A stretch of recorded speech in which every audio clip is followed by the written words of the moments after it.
So today I'm going to be replacing the bearings that hold the auger shaft in place. This is a HS928 Honda. It's a 2008. I believe it's the same across all the different sizes and years. Hasn't changed a whole lot. So the bearings, so it's this one here. On each side there's 3 bolts that hold the bearing cup on, and the one in the center actually keeps the bearing from sliding off the end of the shaft. This is what it looks like from the inside. Just let go of those 4 on the outside. Same over here, like all your bolts. This whole assembly is going to come out. You can take these nuts off and take the whole bracket. I prefer to take these 2 out because it's 2 less, and then your bracket stays in place. And then just let go the bolt on the shear bolt on your impeller shaft back here, and the whole thing will slide out and you'll be able to get out your bearings. So mine are sloppy. When the auger is actually running, you can hear scraping of the bearings, so they definitely need to be replaced.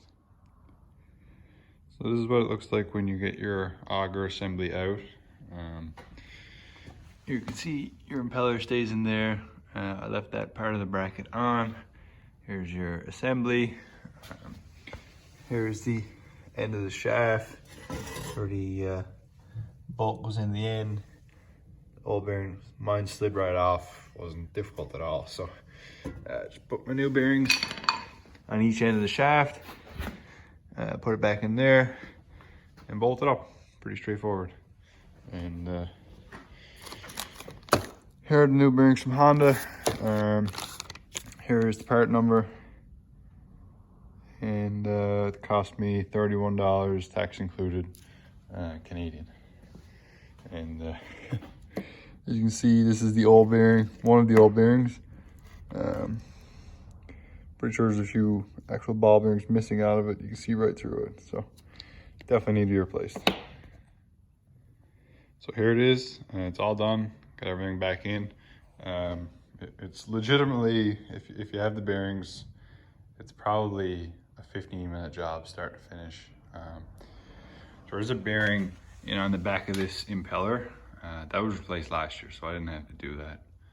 That takes considerably more time. There are videos on YouTube how to do that. You gotta split the machine in half and get the bearing from the back side actually.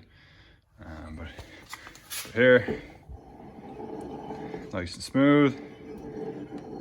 No more scraping, no more play. It's all tight and good to go. Not bad for it's 2008, so these bearings had 14 winters. So definitely time to be replaced.